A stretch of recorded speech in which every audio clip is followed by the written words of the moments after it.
What actually drives development? Is it aid, the right institutions, free markets, or something more complicated and more powerful? For decades, economists have argued about this exact question because the answer helps explain why some countries grow rapidly, while others seem stuck in the same place for generations. And the surprising part is this: aid, institutions, and markets are all important, but not in the same way and not at the same time. Let us start with aid. When people hear foreign aid, they often think of money sent from rich countries to poor countries. But aid is not just cash transfers. It can mean vaccines, school building, food relief, infrastructure projects, or funding for public health systems. Aid is most useful when it solves a real bottleneck that markets will not fix on their own. For example, during a disease outbreak, aid can help pay for vaccines, labs, and emergency staff. That creates immediate benefits and can prevent a local crisis from becoming a long-term economic disaster.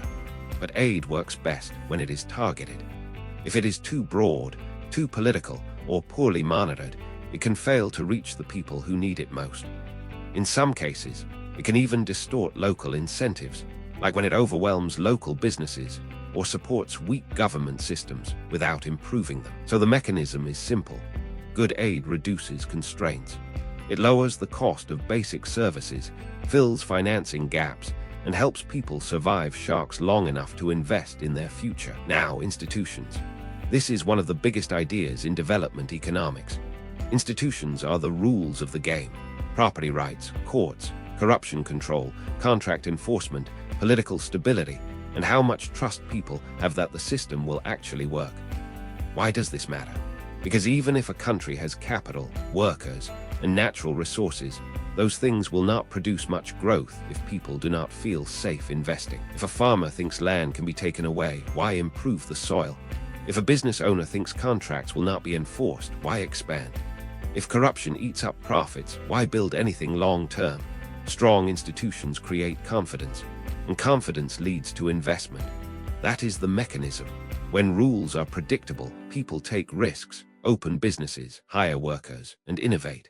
Over time, that builds productivity. A concrete example: if a country digitizes land records, property disputes can fall, and farmers may be more willing to plant higher value crops or use loans to improve equipment.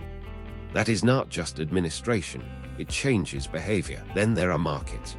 Markets matter because they connect supply and demand. They help allocate resources, signal prices, and reward efficiency. In development, markets are especially useful because they let people specialize. A farmer can grow food, a factory can produce clothes, and a trader can move goods where they are needed most. When markets function well, they do something powerful. They turn local effort into wider opportunity. But markets only work properly when infrastructure exists: roads, electricity, internet, banking, and stable rules. Without those, markets are fragmented, expensive, and inaccessible. For example, if rural producers cannot reach city buyers, they get stuck selling locally at low prices. But if transport improves, the same crop can suddenly become much more profitable. That change can raise incomes without changing the crop itself, just the market access. So which matters most? The real answer is, they reinforce each other. Aid can help build the foundation. Institutions make growth sustainable. Markets turn stability into broad-based prosperity. The most successful development stories usually do not rely on just one of these. They use aid to address urgent gaps, institutions to create trust and order, and markets to scale opportunity. And that is the key idea. Development is not just about more money.